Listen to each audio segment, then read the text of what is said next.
Et de la même manière que l'approche inéluctable du danger provoque l'inconséquence soudainement de tout, il me semblait être parcouru de ces champs insatiables de la sidération, comme d'une commotion électrique, alors que, hors de moi, le ruissellement prodige des vapeurs de chlore noyait de mon corps jusqu'à la décence élémentaire de se contenir. Affront de n'agir plus que dans la capacité effroyable du ressenti, appelé à grands cris de ses voeux, figurés face à la chute, au devant du vide, où irrémédiablement le cœur succombe enfin à la fascination de l'offense, comme à celle d'une profession de foi, abjurant, lèvres ouvertes, d'enchérir au-delà de tout le sacrilège, de moi, étrangère, de resserrer mon étreinte comme d'un acte primordial, prise dévolue dans le bouleversement inique des désinhibitions, mi-choisie, mi-involontaire, comme d'un tourbillon où la fatalité n'avait plus cours, sauve de cette posture imprenable de martyr, embrassant à danser le feu contre sa chevelure transie des larmes de Gomorrhe, et le sang d'affluer brusquement des profondeurs sous-marines, pareil à ce murmure ostensible de la compromission, comme si, alors que les margelles trempées par la fumée s'appliquaient à rendre claire de nos silhouettes, la réverbération confondue, se glissait de mon dos une brume statique, vaporeuse, ouatée, comme tout entière palpitante à farder les joues.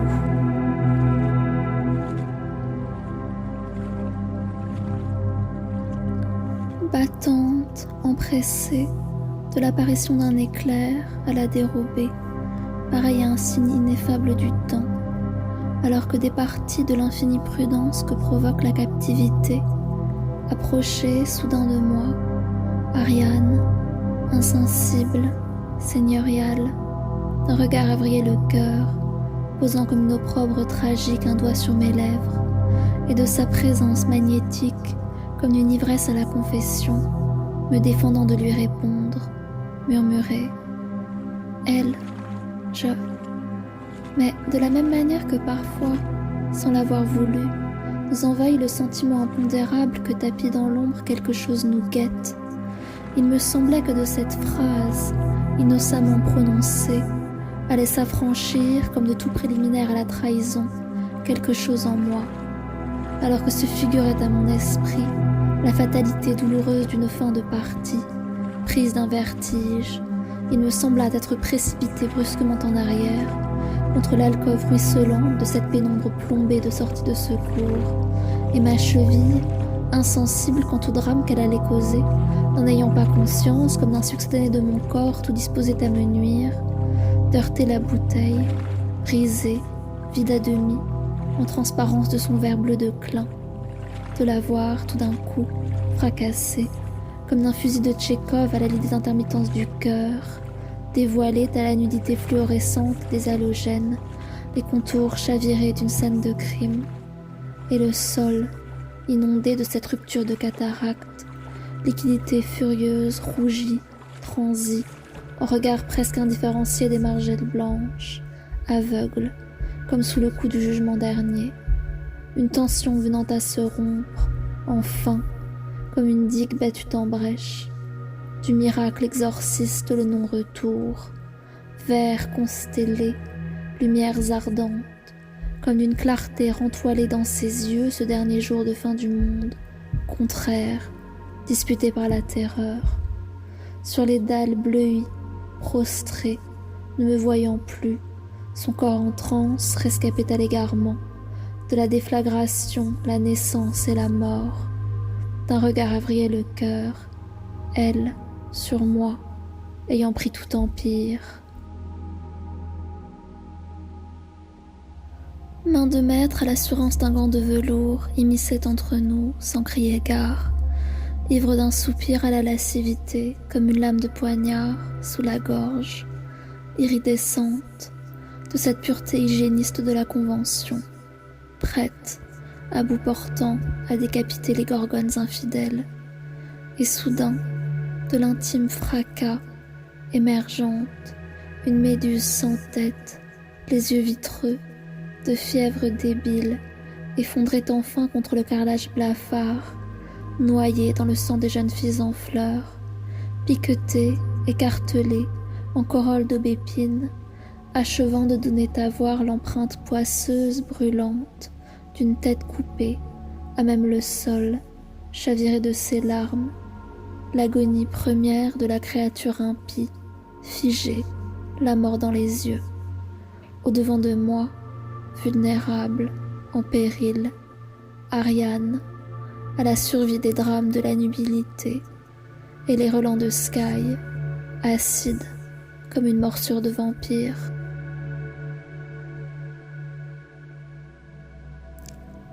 C'était quoi ça? Et les voix, en partance du vestiaire, soudainement s'étant tues, alors que des pas inquisiteurs précipitaient douloureusement leur voyeurisme contre la luminescence immergée des bains, d'un regard échappé, avant que j'eût été capable de me remettre pour un instant de mon trouble, toute disposée à m'y abandonner un instant encore. Ariane, en hâte, retrouvant ses esprits, comme de la faculté qui pousse les proies à trouver refuge, presque déjà accueillies par la mort, comme ne disposant plus de rien, de s'élancer, courant à en perdre haleine sur le carrelage inondé de la piscine, ne se souciant plus guère de se briser le cou, comme d'un retour primordial à l'obscurité des âmes damnées, en quête d'absolution, en perte de repères, poursuivi par les reflets miroitants des eaux dormantes, comme l'accusé, sans trêve par la réminiscence du crime. Mâles ivresses de la nuit, revenue la hanter, alors qu'à son corps défendant, ne cherchant plus qu'à fuir, elle avait renoncé à ce qui aurait pu, affolée, étourdie, de cette circonstance de la malédiction, aussi loin de moi qu'elle aurait pu l'être. Perdue dans la clarté assourdie, sa figure échappée, vacillante, de ce tracas perpétuel à l'aplomb du ravissement, d'un sourire d'ange noir, la transsubstantiation immédiate et définitive, révélation soudaine de la nature du vice, à mes dépens, consommée, la folie de m'être laissé fait prendre. Sa silhouette, entreaperçue, en cavale, bleuie par les ondes dissipées du chlore,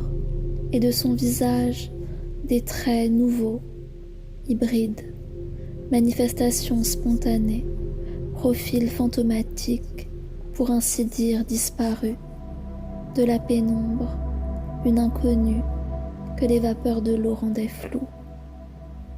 Et alors que je m'apprêtais à la suivre, rassemblant un courage que je n'avais pas, soudainement, Lise de faire interruption dans l'alcôve,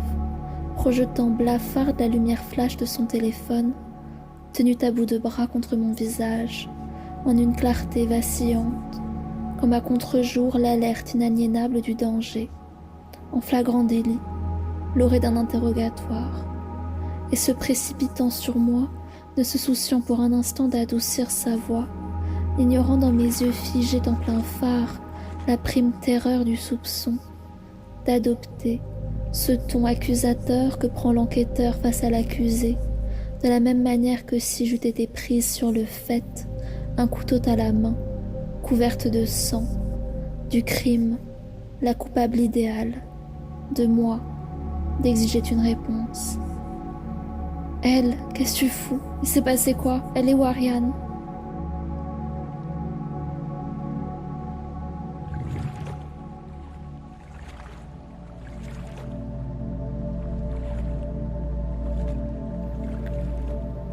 Et je demeurai longtemps,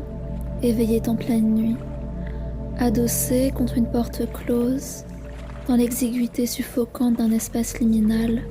où l'on s'enferme lâchement, dans un accès de charité, se soustraire au regard, s'oublier soi-même, comme d'un pis-aller à la vie dont on ne songe pas encore à sortir,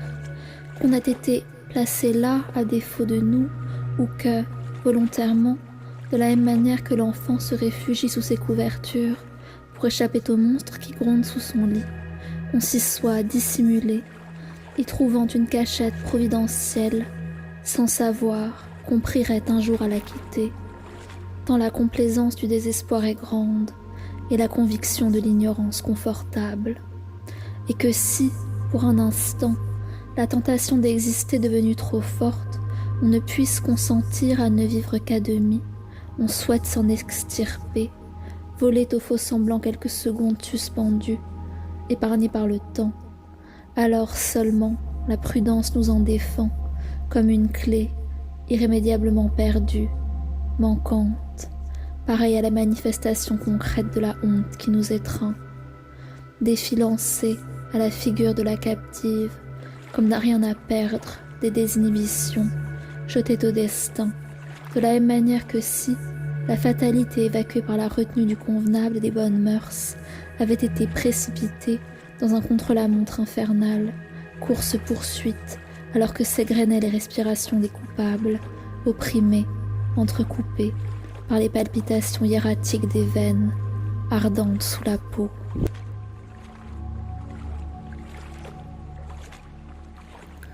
Créature prodigieuse, habitée par la folie d'une fin de partie,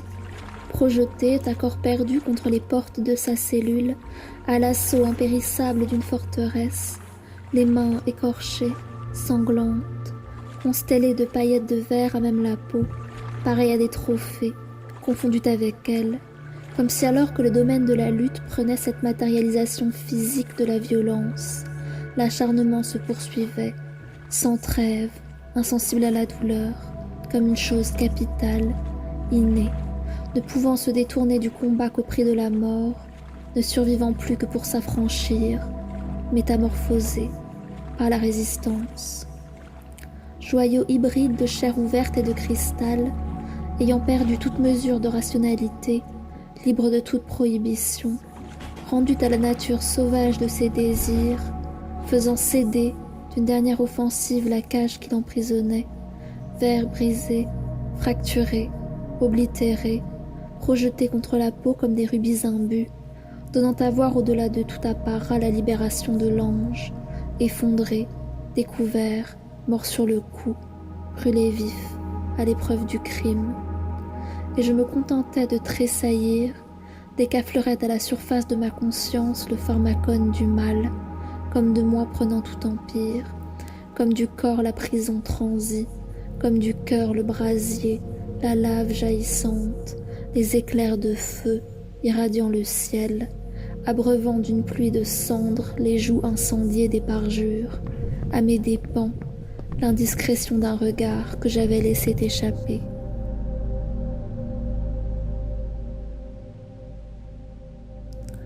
Mais l'essence même des amours interdites est cruelle, en ce qu'elle est un jeu perpétuellement renouvelé du fantasme, variation déspiritualisée de sentiments contraires, d'émotions ambivalentes, tâtonnant sans y voir à la frontière du sacrilège, faisant mine d'ignorer les signes à soi-même et au monde, ne daignant donner crédit à un regard un peu trop attardé, à un frôlement de la peau, brûlant comme une morsure de vampire, dimension effroyable du secret agissant, comme une damnation de l'âme qui inflige à la victime d'être bourreau, tout à la fois de surveiller et punir, perdu dans cette posture inconciliable de dissimulation, désespérant de tirer un masque mal ajusté,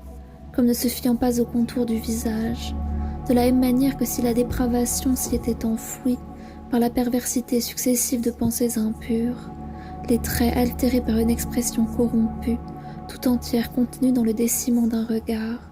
la palpitation tendre de la lèvre entr'ouverte, en corolle d'aubépine, comme l'aveu sous-jacent d'une orbe de serpent, en trompe-l'œil d'une gloire de sainte.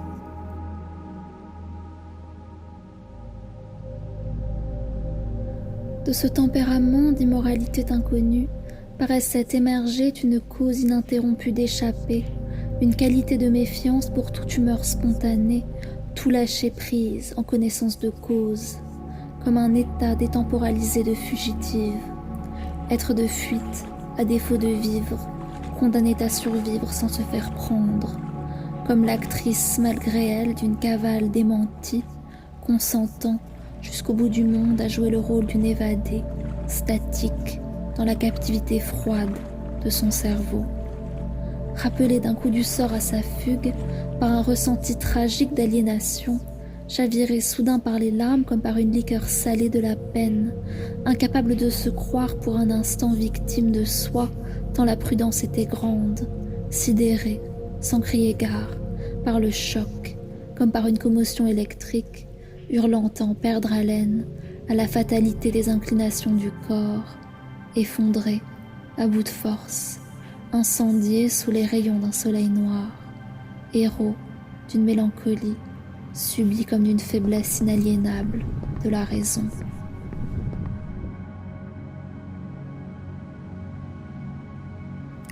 Déchiré chaque fois de s'être laissé fait prendre, comme si dès que je cessais de me considérer à cet égal d'esprit, de m'incarner dans cette posture d'immatérialité que je chérissais, de cette distance presque mythologique que je mettais entre moi et les choses de ma vie, abattu, touché en plein cœur, par un rayon de soufre, condamné à la chute définitive d'Icare, qui se croyant le chantre des étoiles se découvre de la folie des hommes, la plus vile des outrances, précipité contre l'océan, embrassant comme à défaut de lui la fragilité de sa condition, corps disloqué, méconnaissable, brisé contre le flot, rendu à la vapeur grise des orages sur la mer, comme à une étendue stagnante, impure, en angle mort, où survivent, étrangères à la conscience, les errances du cœur. Fatalité atavique de la figure gamine, pareille à l'intuition inhérente de l'outrage, comme une vérité sordide en no man's land du désir, ombre froide d'une nuit de Walpurgis, où rôdent, évacuées par le ciel, sous les lumières profanes, les natures sauvages, les pulsions bestiales, à fleur de peau, les tropismes insidieux, comme une expression profonde du ça, tapis entre les méandres de l'esprit, soudainement,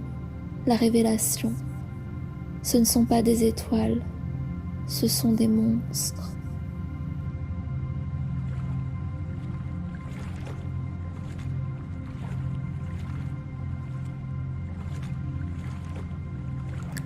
Il y a, dans la certitude de la perdition, comme un sentiment inaliénable de létalité, l'attente douloureuse de la conviction du drame, prémédité, attendu, dont on sait qu'on ne réchappera pas. Sous la lumière crue des halogènes, un bruissement électrique, vibration à mesure croissante de l'air comme la palpitation augmentée, erratique du cœur, étouffée au bruit des conversations, à demi-mot murmuré, tue, à l'approche interdite du professeur passant dans les rangs, à l'assaut d'un silence crié, démenti, comme d'une tension venant à se rompre. Et je ne parvenais à quitter des yeux la figure déformée, gravée au péril de se faire prendre contre le bois, les yeux vides, aveugles, que personne n'avait consenti à vouloir faire briller, la caricature grossière, gesticulante et obscène de l'autorité, figée dans cette posture que l'on avait voulu dégradante. Ironie cinglante jetée à la face de l'innocence, comme la manifestation sordide de la rébellion. Familiarité désabusée de ce profil qui, à cet instant précis, me paraissait plus vrai, comme si de son absence de mouvement se dégageait une qualité de la constance qui me faisait défaut, car je l'avais déjà vu 1000 fois, de cette place au fond de la salle, prostré contre le radiateur éteint, frôlé par le rideau de laine rêche, comme de l'imprégnation froide des orages d'avril. Non que j'y étais moins visible qu'ailleurs, moins présente, mais parce que cette volonté de se mettre à couvert alors que le droit m'en était ôté, se manifestait dans la dissimulation la plus effective possible, me donnant l'impression que je n'étais pas vraiment là, car je l'avais décidé, soustraite au regard, incapable de m'y confronter, seule, au bout du monde, comme à défaut de moi, parvenue à me convaincre, pour un instant, que je n'existais plus.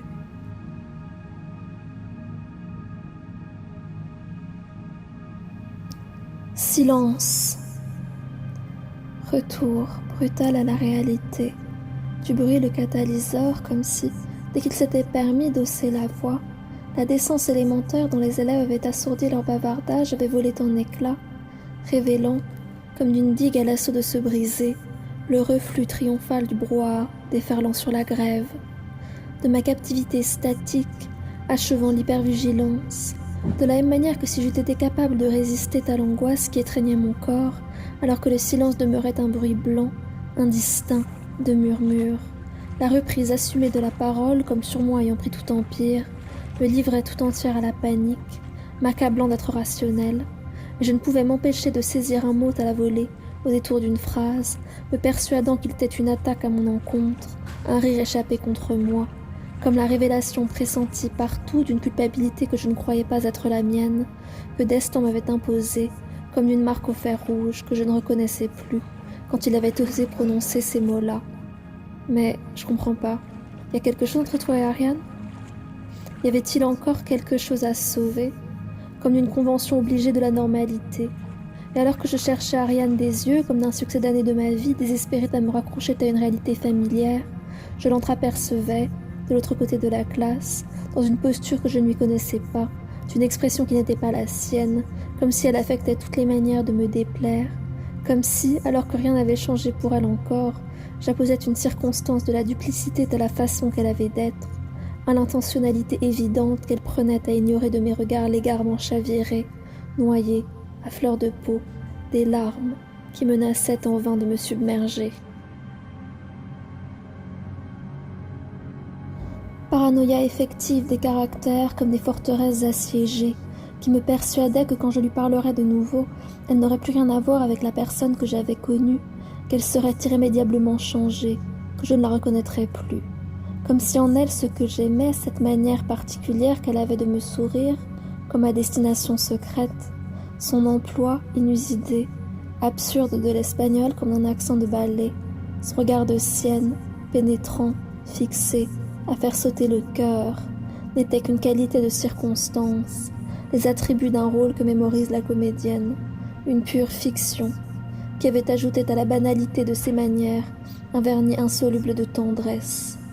Et de ces expressions nouvelles, d'une nuance presque plus affectée, plus grave, paraissait se solder la fin de ce qu'elle avait été pour moi, de la même manière que si, de ce bouleversement dont elle n'avait pas encore conscience, elle avait déjà mémorisé les conséquences, inéluctables, à l'assaut de me voir, préférait à m'ignorer,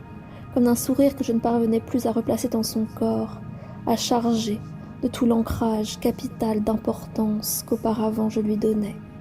Alors que je la voyais, perchée sur sa chaise, balancée périlleusement contre le bureau de Destin, je ne pouvais m'empêcher de voir dans le sourire complice qu'elle lui adressait, comme la préfiguration d'un désastre, de la même manière que si, de son air provocateur, un rien taquin, il avait déjà la certitude de tenir entre ses mains toute la destinée de notre amitié, d'un pouvoir décisionnaire qu'il prendrait un plaisir fou à enforcer, prenant soin de détruire tout ce que je lui avais refusé, me fixant, à la dérobée, magnétique, les yeux dans les yeux.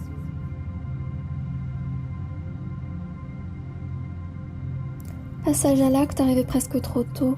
soudainement de le voir se pencher comme d'un ralenti, prenant bien soin de ménager son effet, faisant naître l'expectative et d'un regard en coin qu'il me lançait, s'assurer de mon attention indivise, dégageant, avec une tendresse familière, les cheveux d'ambre d'Ariane de son visage, de lui murmurer, une concertation trop étudiée, à l'oreille, quelque chose que je n'entendis pas, comme d'une exclusion volontaire de toute ma personne, témoin muette de l'échange à correspondance dissimulée, la destination secrète, alors que Destin, un sourire moqueur aux lèvres, ne pouvait s'empêcher de se sentir si totalement satisfait de lui, de me fixer de nouveau dans l'assurance complète de son fait d'armes, de la même manière que le comédien qui, ayant achevé sa tirade, cherche l'approbation parmi la foule, comme la connivence partagée d'avoir joué son rôle. Et de moi, ne le voyant plus, contemplant interdite l'angoisse survenue sur le visage d'Ariane,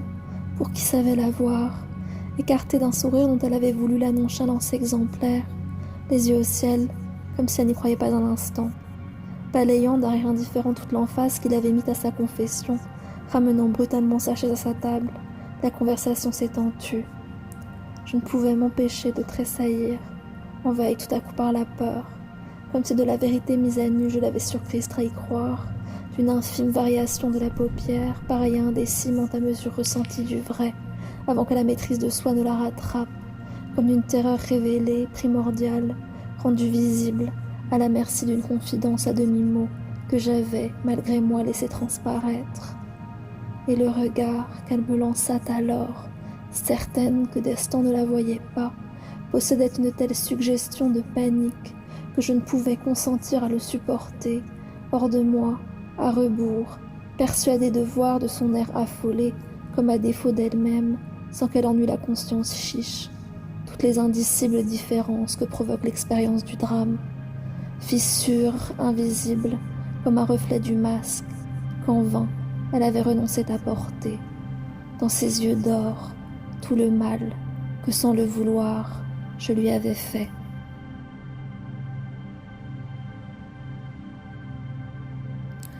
Sérotonine pulvérisée à l'aplomb d'une transsubstantiation vers la fuite, comme d'un ravissement de la nature de son corps qu'elle avait consenti à abandonner dans mes yeux, d'une affliction à la duplicité qui avait gagné jusqu'à ses particules élémentaires, comme d'un bouleversement inique de toute sa personne, face à moi, de son indifférence plaquée, fausse, une effigie, morte à l'assaut de me voir, d'un émoi dont je ne pouvais la délivrer, froide, comme un succédané inatteignable du souvenir. Avait-elle jamais été vraiment connue de moi ? Il est une fascination particulière que celle de croire connaître une personne dans quelque situation, disposition particulière de la rencontre, et de la voir d'un instant à l'autre, différente de ce qu'elle avait été pour nous, se complaire dans une attitude insoupçonnée comme de la dissimulation un état ontologique de l'identité, entrevue, à visage découvert, à l'occurrence d'un événement dont on aurait cru la circonstance impossible, et du regard que pour un instant elle avait consenti à m'offrir comme d'une tentative fortuite de réponse, j'avais cru y élucider, au-delà de l'effroi du soupçon qu'on lui prêtait, un hasard de la culpabilité, comme si de se voir accusé de cet état de fait n'avait pas été un étonnement en soi, qu'il aurait pris de court, mais le révélateur d'une caractéristique de l'intime, comme d'une présomption, affleurée à la surface de la conscience, une corolle de fleurs, luisante au sortir de l'eau, noyée, émergente, reparue, une chose à laquelle elle avait déjà songé. À s'y méprendre de la panique d'être accusée à tort, d'un dessein qui n'était pas le sien, de voir à l'empressement qu'elle avait mis à le dissimuler une évidence exercée de la préméditation, avertie, sans que je crus l'être moi-même, d'un double sens implicite de notre amitié, où chacune désirait plus de l'autre, sans oser à se l'avouer.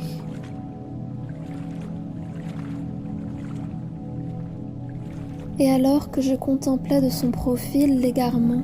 comme à couvert du sourire crispé dont elle s'était armée, il me sembla voir d'elle, à quelques mètres de moi, une vulnérabilité nouvelle, à fleur de peau, une larme chassée furtivement de ses longs cils papillonnant dans la lumière de l'orage, un éclair mordoré de ses yeux, contre ses joues rougies par l'embarras, l'émotion ininterrompue d'avoir tout à perdre, et de me surprendre, incapable de m'en détourner, à prier à sa consolation, à mon corps défendant la serrer contre moi, comme d'un secours que seul je pourrais lui offrir, de cette suspension élective du temps, à mesure intensifiée, où sa peine ne consentait à s'interrompre de mourir, où j'aurais voulu, à défaut de moi, sacrifier ma vie pour un instant, la délivrer de tous les tourments de son cœur. Annonciation à rebours, où je percevais enfin ma propre faute, et de me dire, comme d'une affectation dissimulée, que j'avais peut-être, moi aussi, déjà eu ces pensées-là, nourries à son encontre des sentiments contraires, qu'à mon insu, pour elle, j'avais consenti, inconditionnel à ignorer. Étourdissement, comme d'un accourt d'air, le vertige, soudainement de la voir ayant retrouvé sa contenance, calme, presque inattentive, comme si elle négligeait toutes les opinions qu'on pourrait porter sur elle, se retournait vers Destin, lui faisant face, comme d'une mise au défi, un rien moqueuse, les yeux toujours brillants des larmes qu'elle venait d'écarter, de suggérer, enjôleuse, dans un surjeu tacite qui ne trompait personne, de ce qu'elle n'était pas, de ce qu'elle ne voulait pas faire, prenant bien soin de faire porter sa voix, lui lançait à la figure. « Alors, tu viens me chercher à quelle heure samedi ?» Et de cette phrase, comme d'une résonance ayant prise tout mon corps, se transmettait par une forme de métastase un tremblement organique à mes membres, spasme irrégulier, comme un foyer de serpent croissant sous ma peau, et alors que je m'étais efforcée de ne pas contribuer à ma propre compromission, prostrée sur moi-même en une conduite d'enfant terrifiée par la peur du noir, il me paraissait être envahi par la panique, comme par une matière consciente qui déployait ses corps rampants entre les méandres courbes de mon cerveau, conquise par cette dissociation hybride que ma névrose se plaisait à rendre exponentielle, si bien que je fixais, désorientée, les fils bleutés qui parcouraient mes bras, comme les témoins silencieux d'une prise d'otage reptile, de la même manière que si mes veines battantes affolées eurent été d'innombrables vipères croissant en mon corps, infectant de leur poison désenchanté mes pensées. Et je me retrouvais, menaçant de griffer mes bras jusqu'au sang, contrainte à la fuite, désespérée comme de l'origine du soupçon l'irréversible confirmation, alarmée, imprudente, repoussant ma chaise à la hâte, quittant empressée la salle de classe, vacillante sans un regard en arrière. Être de fuite, à défaut de vivre, condamnée à survivre sans se faire prendre, comme l'actrice malgré elle d'une cavale démentie, consentant à jouer le rôle d'une évadée, statique, dans la captivité froide de son cerveau. Comme si, possédée tout entière par cette psychose invisible, je n'étais plus maître de moi, clairvoyante à l'instant où il m'était enlevé, de cette corruption irrémédiable de l'amour et du manque soudain de cette sobriété forcée. Plus tard, du haut du belvédère, immobile, invisible, la voir de l'autre côté de la cour, encerclée comme prise au piège, se penchait vers lui, d'un ralenti bruissant des expectatives de la foule, à la manière d'une automate, froide et d'elle-même en partance, l'embrasser, sous la clameur ébahie du silence, comme un baiser de la mort, apposé, impalpable, contre ses lèvres violettes. Elle, à cet instant, aussi loin de moi qu'elle aurait pu l'être.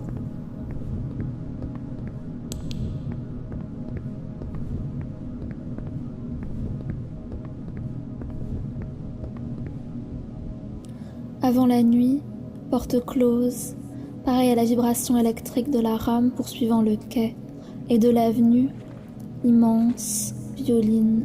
à contre-jour des lueurs artificielles, la ville, noyée par la rumeur de la mer, comme par un candidaton. Il me semblait percevoir, invisible, comme d'un débordement lointain, la réminiscence. Au-devant de moi, le quartier maritime, à front des docks, où la mer n'était plus, comme une perpétuelle suggestion d'empartance pour l'horizon, à l'aile des intermittences du cœur, la promesse de se revoir. Il est une disposition particulière de la mélancolie, que celle qui, alors qu'à notre esprit ne s'est pas encore imposé la certitude d'un déchirement, nous place tout d'un coup à son épicentre, comme à son encontre vulnérable, prise au piège. À l'initiative d'un croisement où les nuages, amoncelés contre le ciel noir, cumulonimbus exhalé de sulfure, grave, statique, présage de ces orages terminales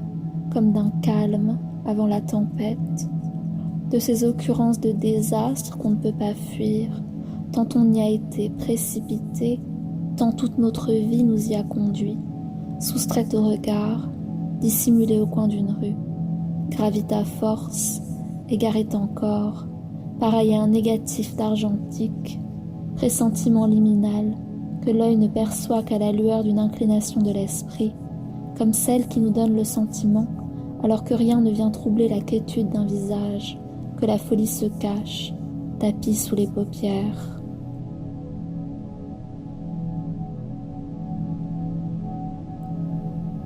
Et alors que la rue portait en elle ce caractère de procession atlantique,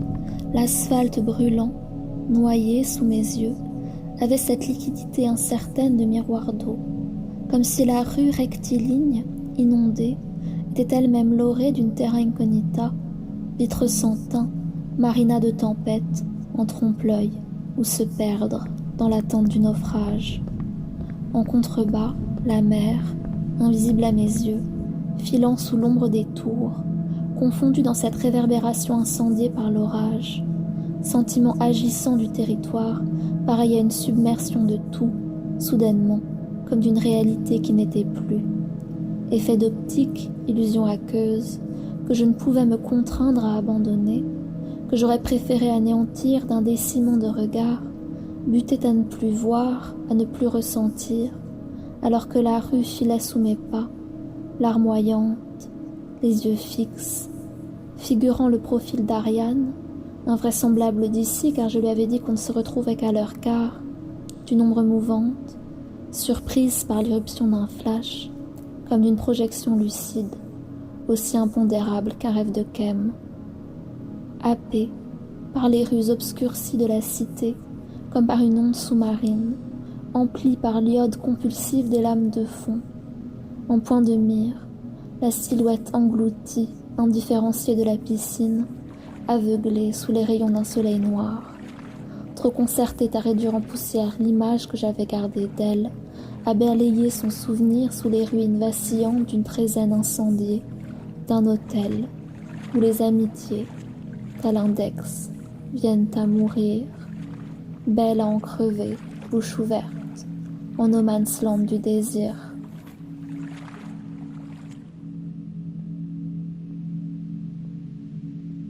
Et je ne pouvais m'empêcher de percevoir ce sentiment inouï de solitude, si incertain au cœur des foules alors que les corps innombrables nous frôlent, cristallisés en vain à l'orée de ces lieux de vide où l'on ne fait que passer, espace de traverse où l'on ne s'attarde pas, avenue désertée, minérale, lézarde impalpable où le regard se méprend, à l'ombre des argolides, la survivance d'une nuit de gala. À partir d'une embuscade au cœur de ce dédale du quartier maritime, où les tours innombrables confondues dissimulaient toute velléité de distance, toute ligne de fuite, comme si j'eus été prise en flagrant délit d'un espace liminal où le temps n'avait plus cours.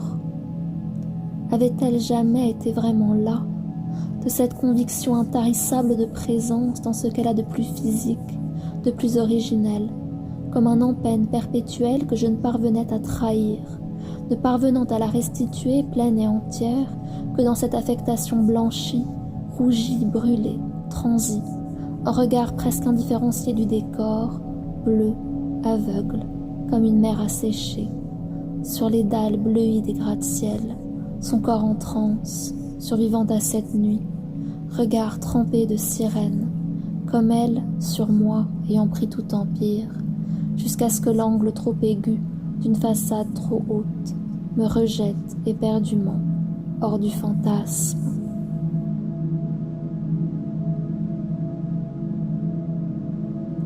Et cette voix, étagée, forte, résonnante de tout le détachement qu'elle avait mis à son message, ne me paraissait pas lui appartenir, car je ne la figurais pas dire ces mots-là de la manière dont la lecture les avait fait retentir dans mon esprit, comme à bout portant, car il ne capturait pas l'exacte façon qu'elle avait de parler, car il me semblait si éloigné d'elle,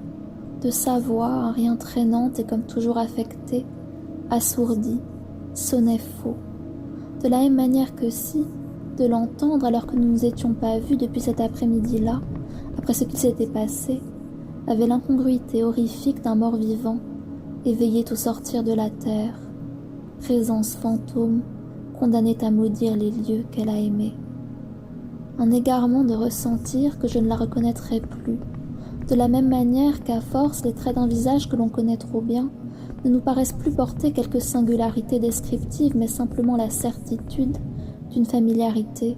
comme un baume au cœur, la lumière d'un phare au péril de la tempête, soudainement d'un caprice de l'esprit, la déréalisation d'une rencontre à rebours, où l'image réelle, vivante, dans l'actualité de l'événement, entre en dissonance avec la projection que nous avions gardée d'elle, comme ne se fiant plus au contour, et alors qu'en définitive la physionomie vécue ressemble en tout point au souvenir ressassé,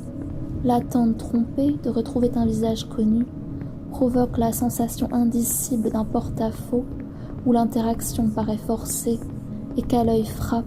comme un choc prolongé, tous les détails oubliés que le souvenir ne rappelait plus, comme l'interruption brutale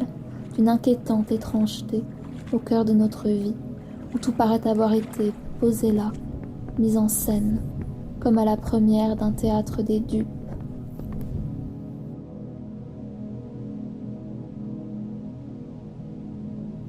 Si bien que dès que son profil venait occuper par inadvertance mes pensées,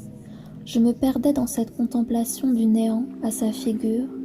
qui refusait de se dérober à mon regard. Et à chaque fois que je parvenais à capturer un détail qui m'avait échappé les occurrences précédentes, cette manifestation mentale d'elle me paraissait prendre corps, s'incarner tout entière dans ce grain de beauté que j'avais su replacer, l'inflexion exacte de sa respiration alors qu'elle riait, la posture légèrement avachie de ses épaules quand, placée devant moi en mat, je m'oubliais dans l'observation de sa nuque en col de cygne, de ce cil qui s'était un jour perdu contre sa joue,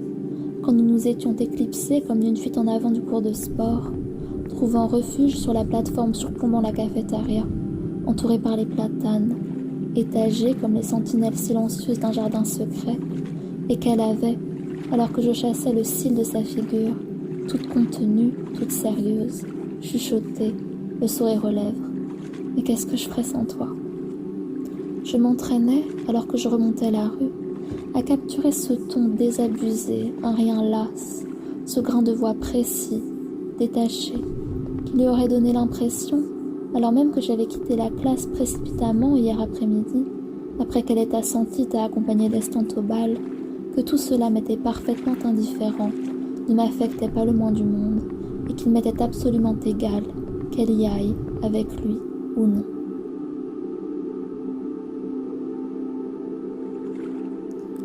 Je me figurais la voir arriver sur le parking de la piscine où nous avions convenu de nous voir,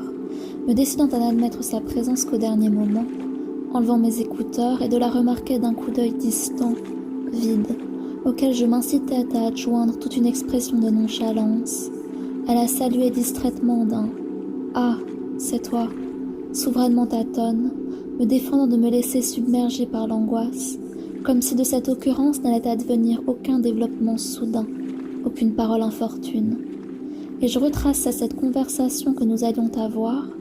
présupposée à m'y exercer, concertée à garder mon calme, quelle que soit l'explication qu'elle m'offrirait, ignorant encore ce que Destin lui aurait dit d'incriminant à mon encontre, refusant de me le figurer, car il m'apparaissait que je n'aurais aucune justification admise à lui donner, car je ne savais pas moi-même pourquoi j'avais sous-entendu une forme de désaccord, presque de jalousie, à l'idée qu'il soit allé au bal avec elle. Et l'échange silencieux s'éternisait dans un dialogue de sourds où j'étais la seule à prendre part, me donnant la sensation débilitante jusqu'au plus profond de moi de converser seule à seule avec les troubles de mon cœur, attendant, pris en défaut, l'assentiment muet d'un fantôme qui avait volé les traits de son visage, que maître de moi, confondu dans la nuit, dans le prolongement tacite des ruelles, et de sa coupole de verre miroitante, prismatique, des après-midi d'entraînement, ne demeurait plus qu'une silhouette assombrie, submergée, profusion noyée de terrains vagues, le clignotement intermittent des LED d'un théâtre éteint, comme du souvenir les ruines consommées, lumière du bout du monde, mordue par les tags, qui hantent, comme une marque au fer rouge, les lieux du déclassement. Sous la clarté évanescente du lampadaire, silhouette avachie, prostrée au mur, captivée par la lumière bleue de son téléphone,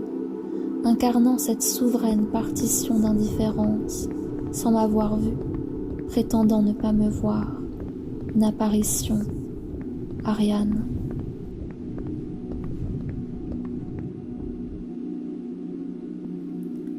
Ah, elle, c'est toi. Ça va? Grave,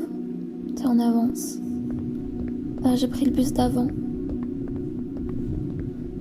Écoute, Elle, je suis désolée pour hier, je voulais pas te faire de peine. Je sais. C'est peut-être mieux comme ça. Je sais pas, je suis désolée. T'as pas à t'excuser, c'est pas ta faute. Tu comprends? Euh... Oui, oui, je comprends. Et... je sais pas, je veux pas qu'on parle sur moi. Tu veux aller au bal avec lui? Non? Mais tu vas y aller quand même, hein. J'ai pas vraiment le choix. On est censé faire quoi maintenant? À propos de quoi? Je sais pas. Nous? On peut rester amis, juste on se voit moins. Seul à seul, je veux dire. Je suis désolée. C'est pas ta faute. C'est ok? Je sais pas, tu feras ce que tu veux de toute manière. S'il te plaît, rends pas les choses plus difficiles. Ok. Et Ariane, soudainement, quittant la retenue qu'elle avait adoptée, comme d'une barrière volant en éclats, de fondre sur moi, de m'enlacer à son corps défendant, de toute la force que confère le désespoir, d'une émotion fusionnelle qui n'était pas la nôtre, aussi proche de moi qu'elle aurait pu l'être, murmurer, en défaut de confidence, presque pour elle-même, quelque chose que je n'entendis pas, sous la clarté blafarde des lumières artificielles, épargnée par le déluge, hors du temps, d'elle à moi, seule contre tous.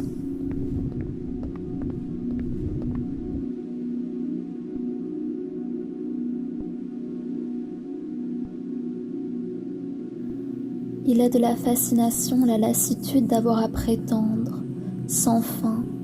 envers et contre tout, à quelque chose que l'on n'était pas, et alors que je ressentais d'Ariane le souffle lancinant, énamouré, d'une émotion qui la submergeait, il me paraissait impossible de penser que quoi qu'il s'était passé entre nous, les mots qu'elle avait prononcés quelques secondes auparavant eurent pu avoir une telle force de conviction qu'elle s'était empressée de nier, comme si dénoncer les conditions du départ avait provoqué de la certitude de s'être déjà perdue, la rébellion insane du cœur, le lâcher-prise, comme de la désinhibition la chute consacrée.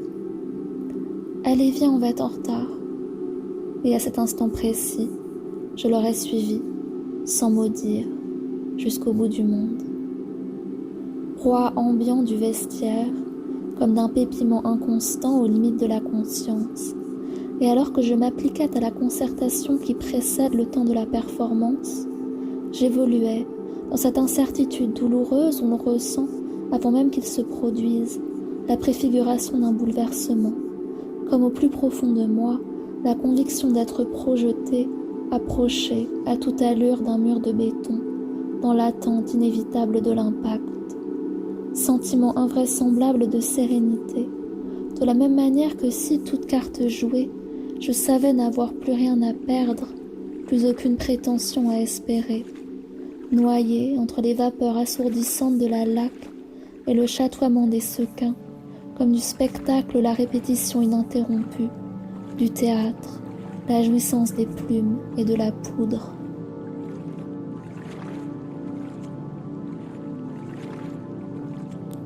À l'orée du désastre, le détachement de tout, et il me paraissait de l'existence ressentir enfin la certitude, de la même manière que si j'eût été à une distance infinie d'où je me trouvais, suspendue, hors du temps, figée dans une posture inconciliable de présence, à voir alors que je n'étais pas là, sous mes yeux comme à sens détourné, l'intuition voyeuriste de vivre à la contemplation, un instant épargné par la mémoire. Dès que se rappelait à moi la velléité de la fuite, comme d'un désir incompressible, je m'efforçais de conserver cette apparence de la lucidité, raison chevillée au corps, comme de la rationalité, l'image exemplaire, frôler sans tressaillir, comme si de cette réalité qui était la mienne n'existait plus pour moi, flottante, insensible, à la lisière de la conscience, alors que les voix insatiables, conquérantes, engageaient de leur stridulation une percée dans mon cerveau, préférant me confondre dans cette complaisance active de la dissociation, comme si la vie n'avait sur moi plus aucune prise, glissante, imperméable, d'une approche déliquescente à l'instant de se perdre, bruissante de cette vitalité organique des émois. Et il me semblait ne percevoir le monde que comme une agitation poisseuse, sordide et battue tout autour de moi, représentation dont je n'étais ni l'instigatrice ni la victime, spectatrice inattentive, contemplant sans y voir, figée, les yeux vides, car je n'étais plus vraiment là.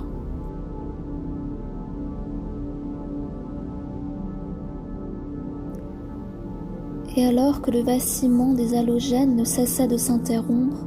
comme d'un jeu cruel à tromper les sens, agacé perpétuellement par des mains indécises, tout d'un coup, de l'irruption d'un flash, une fulgurance, à la lumière intermittente et opposite, rentoilée dans ses yeux, de son profil intact à la survivance du temps, Ariane, la première fois que je l'avais vue,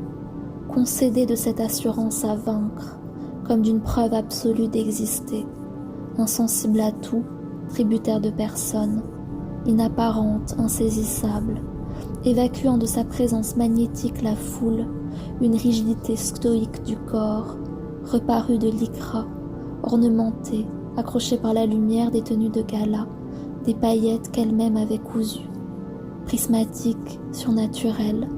un ange noir tombé du ciel à l'assaut du déluge.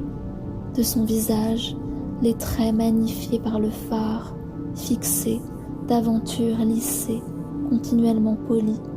comme la figure d'une ancienne photographie, la perte du grain,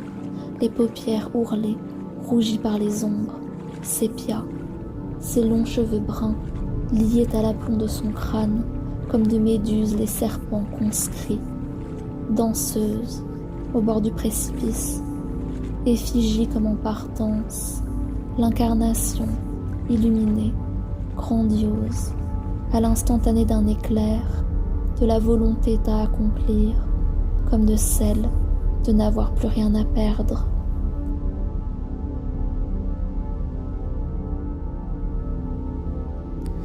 Et son regard de croiser le mien, comme d'une circonstance inévitable, ressouvenance à l'instant du drame de la voir épouser une dernière fois toutes les choses qu'en moi elle avait aimées, comme de l'adieu la rupture déjà consommée, la permission d'apparaître à visage découvert, de ressentir tout le souci qu'elle efforçait à me regarder, comme si la retenue avait toujours entravé cette persistance érotique du coup d'œil, négatif d'argentique, à la lumière de la révélation, l'intensité maniaque, à mémoriser de mon visage tous les traits, comme d'une condition de possibilité à recréer plus tard, pour elle-même, l'affectation troublée qui me parcourait, la suggestion en trompe-l'œil du désir, tapis sous les paupières, vacillant, immédiatement reconnu, comme de la tendresse la face cachée, l'adoration à me voir, à la lueur indicible d'une porte close, à demi-mot, tous les secrets que l'on avait eus, à portée de confessionnel, à crainte de se faire prendre, lire dans l'attachement excessif qu'elle prenait à me fixer, la promesse ardente d'un non-retour, la tentation irréversible à m'embrasser, alors qu'elle se détournait.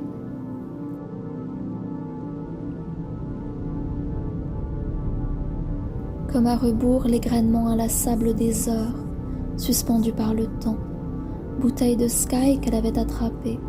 sa voix préoccupée, hésitante, me priant de la suivre, le frémissement assourdi des douches en conciliabule, la luminescence ébahie des secrets avortés, à mesure, l'ivresse, la maladresse préméditée à se frôler, attente perceptible,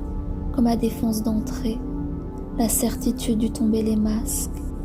à l'horizon liminal, le silence, conversation s'étant tue, tension venant à se rompre, perdue dans l'univers noyé de son regard, suffoquée, à court d'air, s'abandonner, puis soudainement, arriver presque trop tôt, le ravissement.